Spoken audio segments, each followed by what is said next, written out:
मेरे YouTube page astronaut पर आपका स्वागत है। नमस्कार, मैं हूं नरेश कुमार। सबसे पहले उन दर्शकों का धन्यवाद जिन्होंने पेज को सब्सक्राइब किया है, पेज के वीडियोस को शेयर कर रहे हैं, लाइक कर रहे हैं और कमेंट बॉक्स में हमें अपनी राय भी लगातार भेज रहे हैं। दोस्तों, आज के वीडियो में मीन लगन के उन जातकों की बात करेंगे जो स्टॉक मार्केट में इन्वेस्ट करते हैं।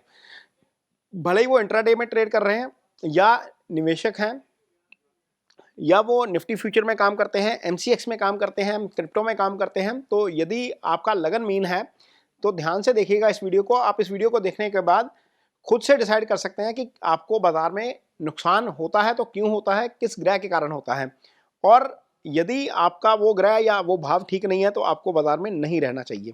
तो पत्रिका आपके सामने है मीन लगन की। यहाँ पर सबसे इंपॉर्टेंट ग्रह जो होता है वो होता है चंद्रमा। चंद्रमा मन का कारक होता है। मन यदि मजबूत नहीं है तो फैसला लेने की ताकत जो है वो आप में उतनी नहीं होती, और मन यदि मजबूत नहीं है तो आप ग्रीड एंड फेयर के जल्दी शिकार हो जाते हैं। अब ग्रीड एंड फेयर का शिकार कैसे होता है? स्टॉक 100 में लिया, 90 पे आया, घबरा कर काट दिया, यार 90 पे आ गया, 10 रुपए कम हो गए, इसको निकल जाते हैं यहाँ से। आपने काटा, स्टॉक गया 130 पे। ऐसा ही स्टॉक 100 पे लिया, 120 पे गया, ग्रीड आ गया, यार 20 आ गए, बस निकलते हैं यहाँ से। आपने 120 पे बेचा, स्टॉक गया 200 पे। तो ये दोनों स्थितियों में होता है जब आपका चंद्रमा कमजोर हो जाता है। दोनों स्थितियां इसी कारण आती हैं, चंद्रमा जब कमजोर हो जाता है। इसके अलावा भी अदर फैक्टर्स होते हैं, वो भी डिस्कस करते हैं। लेकिन सबसे पहले तो मीन लगन के वो जातक देखेंगे कि आपका चंद्रमा कैसा है। ये कुंडली देखिए सबसे पहले। मान लीजिए आपका लगन मीन है और राशि भी मीन है। सूर्य चंद्रमा आपके लगन में पड़े हुए हैं। सूर्य यदि कुंभ राशि में है या सूर्य यदि मेष राशि में है तो आपका चंद्रमा वीक हो जाएगा, क्योंकि चंद्रमा और सूर्य का डिस्टेंस जो है वो काफी कम हो जाएगा। यहाँ पर सूर्य दूसरे भाव में आ जाएगा चंद्रमा के, तो ये मैक्सिमम 50-60 डिग्री का डिस्टेंस रहेगा। यदि मान लीजिए चंद्रमा आपका मीन राशि में ही है और सूर्य आपका चला गया मकर राशि में यानी कि 11वें भाव में, या आपका चला गया वृषभ राशि में यानी कि तीसरे भाव में, तो भी चंद्रमा सूर्य का डिस्टेंस 70-80 डिग्री के आसपास का रह सकता है। इससे ज़्यादा नहीं हो पाएगा।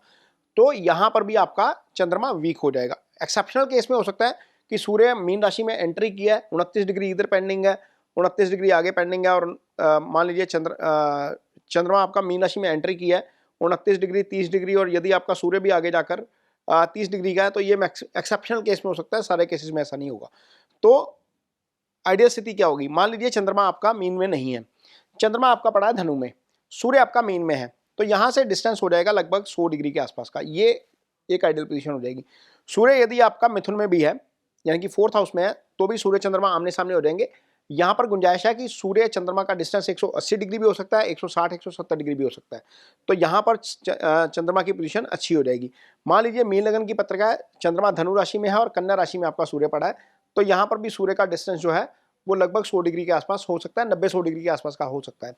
तो ये एक आइडियल कॉम्बिनेशन है। जहाँ पर भी आपका चंद्रमा पड़ा है वहाँ से सूर्य यदि 4 भाव आगे या 4 भाव पीछे है तो निश्चित तौर पर आपका चंद्रमा थोड़ा सा अच्छी स्थिति में आ जाएगा। यदि हम बड़े निवेशकों की बात करते हैं तो वारेन बफे जी की कुंडली में सूर्य चंद्रमा एक दूसरे से 4th में है यानी कि 99 डिग्री के डिस्टेंस में है। जो हमारे दिवंगत राकेश झुंझुनवाला जी थे उनकी कुंडली में सूर्य चंद्रमा का डिस्टेंस 5 घर आगे का है यानी कि 130 डिग्री के डिस्टेंस पे है। तो यहाँ पर चंद्रमा की स्थिति मजबूत होना सबसे पहले बहुत जरूरी है। ये प्राइमरी फैक्टर है, ये पहला फैक्टर है। दूसरा फैक्टर है आपका 12वां भाव। 12वां भाव स्पेकुलेशन का भाव होता है। यदि यहाँ पर पाप प्रभाव ज्यादा आ जाए तो आप स्पेकुलेट तरीके से नहीं कर पाते, यानी कि आप जिस तरीके से चीजें सोचते हैं उस तरीके से चीजें नहीं हो पाती। अब मान लीजिए शनि आपके 12वें में आ गए, हालांकि अपनी राशि के आ जाएंगे, मूल त्रिकोण राशि के आ जाएंगे मीन लगन में। राहु आपके 4th हाउस में है, मंगल आपके या तो 5th में पड़े हैं या 9th में पड़े हैं या 6ठे में पड़े हैं। तीनों स्थितियों में मंगल 12वें को दृष्टि दे देंगे। 5वें में पड़ेंगे तो 8वीं दृष्टि देंगे, 6ठे में पड़े हैं तो 7वीं दृष्टि देंगे, 9th में पड़े हैं तो 4th दृष्टि देंगे। तो आपका 12वां भाव 3 पाप ग्रहों से पीड़ित हो जाएगा। ऐसी स्थिति में स्पेकुलेशन नहीं करनी चाहिए। दूसरा फैक्टर होता है कुंडली में 5वां भाव, जो इजी गेंस का भाव होता है। अब यही स्थिति आप मान लीजिए पंचम के लिए आ गई। मान लीजिए राहु पड़ा है पंचम में, मंगल आपका दशम में पड़ा है, मंगल की अष्टम दृष्टि आ जाएगी आपके राहु के ऊपर। और यदि मान लीजिए शनि तीसरे भाव में पड़ा है तो शनि भी तीसरी दृष्टि से आपके पंचम को देखेगा। तो ऐसी स्थिति में आपका पंचम 3 पाप ग्रहों से पीड़ित हो जाएगा। तो यदि यह स्थिति है या 12वें वाली स्थिति है तो आपके लिए चीजें अच्छी नहीं है, क्योंकि पंचम इजी गेंस का भाव होता है, पंचम बुद्धि विवेक का भाव होता है। यानी कि उस तरीके से आपकी इंटेलिजेंस काम नहीं कर पाएगी। जहां पर सौदा आपने काटना है वहां पर रख के बैठ जाएंगे, जहां पर रखना है वहां पर काट के बैठ जाएंगे, तो यहां पर आपको घाटा पड़ जाएगा। ये एक फैक्टर जरूर ध्यान में रखिए कि कहीं आपका 5वां या 12वां पीढ़ी तो नहीं है। तो ये स्थिति आपके लिए ध्यान रखने वाली जरूर है। दूसरा होता है कि निश्चित तौर पर पैसा आएगा, आय स्थान से आएगा या धन स्थान से आएगा। दोनों स्थान से आएगा। आय स्थान का जो पैसा होता है वो फ्लोइंग मनी है, यानी कि जो रूटीन की इनकम होती है, धन जो आप संचित कर लेते हो, वो धन भाव से आता है। अब मीन लगन की पत्रिका बनाएंगे तो शनि का भाव यानी कि मकर राशि जहां पर आती है 11वां भाव, वो धन का आय का भाव हो जाएगा और मंगल का भाव हो जाएगा आपका धन का भाव। मान लीजिए मंगल भाव में दूसरे भाव में पड़े हैं, एक तो अपनी मूल त्रिकोण राशि में आ जाएंगे, एक धन स्थान में आ जाएंगे, मजबूती दे देंगे उस भाव को। शनि भी मान लीजिए वहीं पर पड़े हुए हैं और गुरु केंद्र में पड़े हैं, मान लीजिए गुरु आपके सप्तम में पड़े हैं, तो ऐसी स्थिति में गुरु आपके आय स्थान को दृष्टि दे देंगे। मान लीजिए सप्तम में नहीं पड़े, आपके दशम में पड़े हैं गुरु, तो वहां से भी आपके धन भाव को दृष्टि दे देंगे। गुरु आय और धन दोनों भावों के कारक होते हैं। यदि ये स्थिति आपकी अच्छी है तो आप जो है वो मार्केट से पैसा कमा लेंगे, प्रोवाइडेड आपका चंद्रमा पंचम और 12वां ठीक हो, उस पर ज्यादा पाप प्रभाव नहीं होना चाहिए। 2 या 2 से ज्यादा पाप ग्रहों का प्रभाव है तो निश्चित तौर पर स्पेकुलेशन मत करिए, इंट्राडे मत करिए, निफ्टी फ्यूचर में काम मत करिए, एमसीएक्स में काम मत करिए, लॉस हो जाएगा, आपको बहुत ज्यादा संभावना है कि लॉस ज्यादा हो। तो एक ग्रह होता है मरकरी, जो बाजार में ट्रेडिंग का कारक है। यदि मरकरी आपकी पोजीशन में कुंडली में अच्छा है तो मरकरी आपको अच्छी कैलकुलेशन दे देते हैं, बाजार में काम करने के लिए अच्छा थॉट प्रोसेस दे देते हैं। तो यहाँ पर मरकरी यदि गुरु के साथ है या मरकरी और शुक्र का आपस में रिलेशन बन रहा है, क्योंकि सूर्य इमेंस मनी जो पैसा आता है ना, भरपूर पैसा आता है, वो शुक्र से आता है।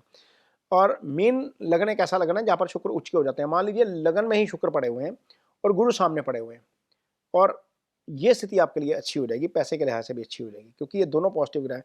हालांकि शुक्र अष्टमेश होकर लगन में बैठेंगे, शुक्र की मूल त्रिकोण राशि आपके अष्टम में आएगी, लेकिन इसके बावजूद चूंकि शुक्र तीसरे भाव का भी स्वामी है, पराक्रम आपको दे जाएंगे, तो ये एक अच्छी स्थिति हो जाएगी।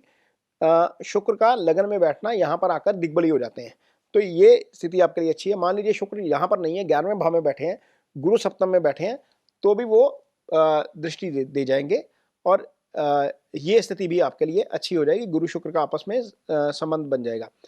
तो ये कॉम्बिनेशन है कुछ मीन राशि के जातकों के लिए, यदि वो मार्केट में काम करते हैं, इंट्राडे में काम करते हैं, स्पेकुलेशन में काम करते हैं, या फिर क्रिप्टो में एमसीएक्स में काम करते हैं, तो ये यदि कॉम्बिनेशन बनते हैं तो आपको काम करना चाहिए। यदि ये कॉम्बिनेशन नहीं बनते तो आपको मार्केट में काम नहीं करना चाहिए। निवेश के लिहाज से मरकरी ठीक है, गुरु ठीक है, और आपका आय भाव धन भाव का स्वामी ठीक है, मंगल शनि ठीक है, गुरु बुध ठीक है, तो आपको बाजार में निवेश कर देना चाहिए। निवेश करने की बात कह रहा हूँ, ट्रेड करने की बात नहीं बोल रहा।